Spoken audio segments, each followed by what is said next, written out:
Have you ever built a computer and had to smash the back panel on because all the wiring was stuffed behind there? Well, today I get to do that with the Antec Canon. Welcome back to the channel, and today I get to work on what I consider to be an exciting step, and that's going to be final wiring and cable management. The Antec Canon is an open chassis, so if wiring is done incorrectly, it's going to look like a disaster, and I have a ton of cables to manage with this build, so it's going to be really interesting to see what I can do. I also have some awesome cables from Cablemod to install in the build, so if you want to check out Cablemod and get some cables like you see in this video, you can go ahead and check out the link in the description below. Let's get to it. So the way I decided to go about cabling is to start from the ground up. So this is the base of the Antec Canon. It's completely disassembled, and the power supply is going to sit right here. So I'm going to go ahead and get the power supply installed first. So the Antec Canon comes with a bracket that sits right here on these screws that allows the power supply to get mounted and stay secure right here. It has a rubber pad to keep vibrations from traveling through the case. So I'm going to go ahead and get this mounted to the back of the power supply and then put into the actual case. One thing to note is the orientation of your plugs. So for instance, in the Antec Canon, I can either have them go this way or I can have them go this way. I'm going to figure out what's going to be best for cable routing, and I'm going to install it that way. So I decided to go with the Seasonic Vertex GX1200, which is an ATX 3.0 compliant power supply with a native 12-volt high power cable. I wanted to provide clean power for the RTX 4090 that I'm installing into the build, and this seemed like a great option as Seasonic is a very well-known and trusted brand.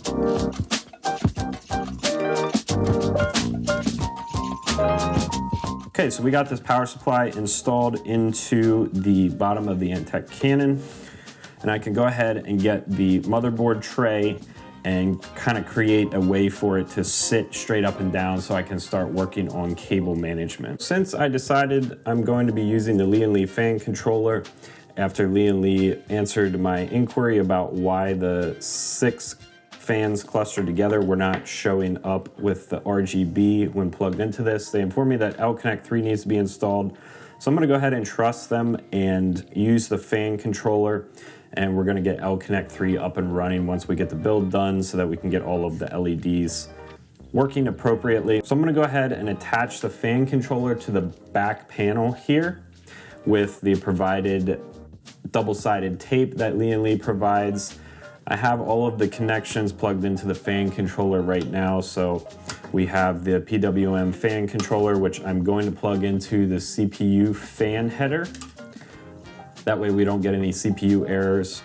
Then we have a DRGB port, which I'm going to plug into a DRGB header somewhere. I'm not sure yet on that. That will come as we cable manage more. Then the USB 2.0 header, which will go directly into the motherboard for communication to the fan hub.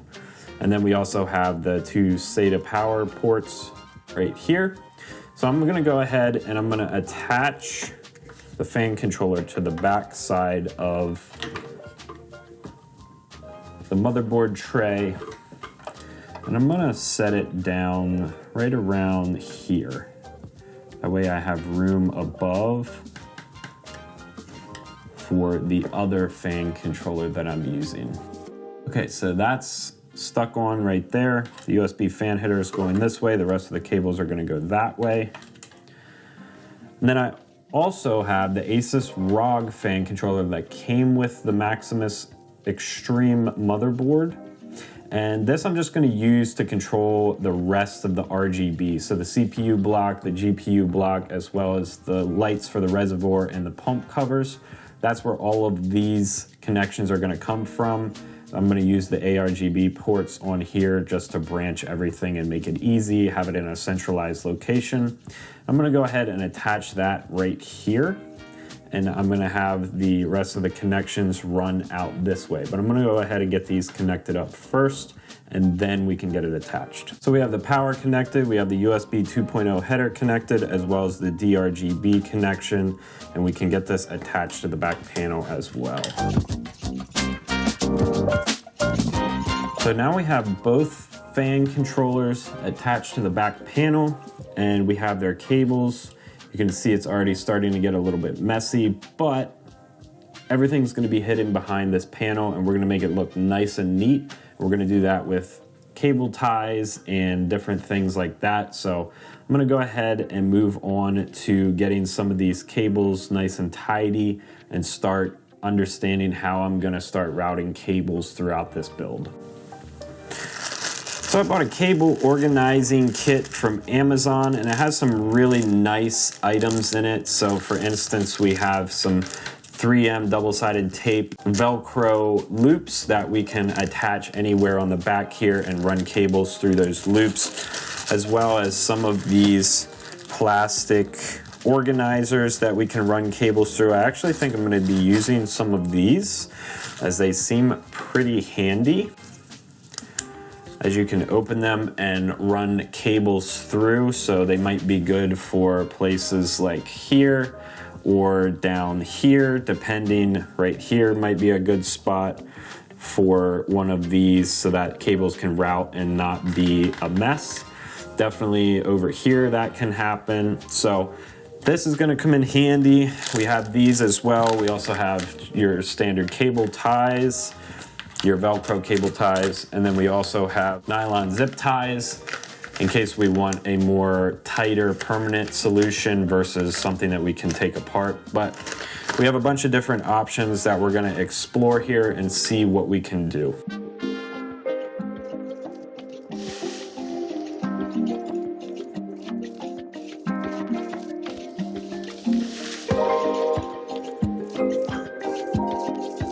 So I also got these awesome looking cables from Cablemod. They're black and green, and I'm gonna get some of these hooked up just so I can start routing them and also see what they look like.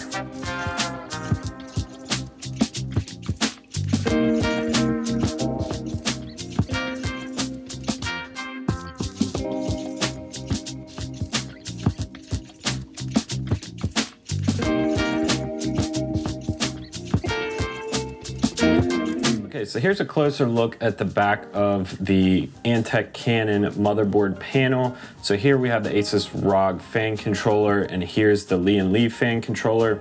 I have power running to the Asus fan controller, and these are the power plugs for the Lee fan controller, which I'm gonna end up plugging into these SATA power ports right here. This has 4 total, so 2 for this, and then I also have 2 for the D5 pumps that I'm going to be installing a little bit later. But that takes care of power for the fan controllers, and RGB for both, as well as PWM for this fan controller, are coming out right here and out down here and running up underneath behind here and right up through here. And as you can see, the PWM goes up here and around to the front, and the CPU block RGB connection comes up here and runs over here down into this RGB port right here. Once I install the GPU, I'm going to be routing the RGB into these 2 ports for this GPU block. And then from the Lee & fan controller, we have the front fan connection running down here. We have the back side connection running here, and then we have the back connection running down along these CPU power cables to right here, and that's going to run under and into the back fans here. Next, we have motherboard power, as well as the 6-pin power plug for the fast charging capability on the case.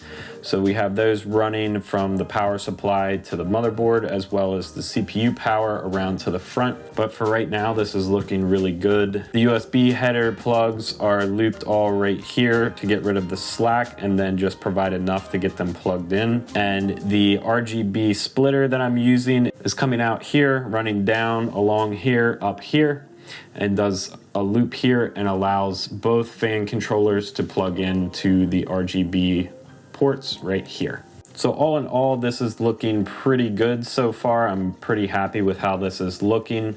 I'm going to continue to route cables and plug things in and get the back panel ready to install with the radiators. That way we can finalize all the wiring inside here and start reassembling the case and plug in any residual wiring like pump power, pump RGB, as well as water pump PWM signals, the GPU, and the front fans. So I'm gonna go ahead and continue with this.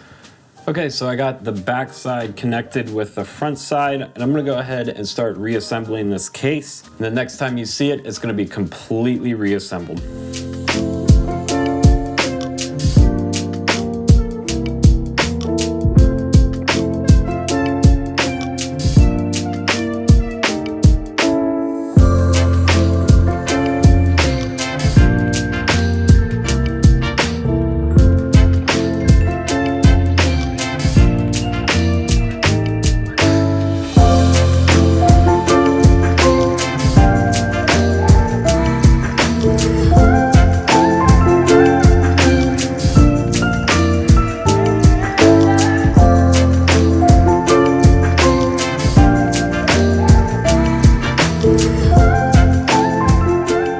So as I thought, the Antec Canon is a very difficult case to work with cable management, as it provides almost no cable management features outside of the center channel between the motherboard tray and the back tray. With a little patience though, it is possible to get the cables managed in a very clean way to the point where they're almost not even noticeable. The Antec Canon is definitely not for the faint of heart, but if you do decide to take on the challenge of building in this case, the results are going to speak for themselves with a unique and awesome looking build, as long as you take your time and do it correctly. If you enjoyed this video, you can check out more Tectonic Systems videos by clicking here. And as always, thanks for watching, and I'll see you in the next video.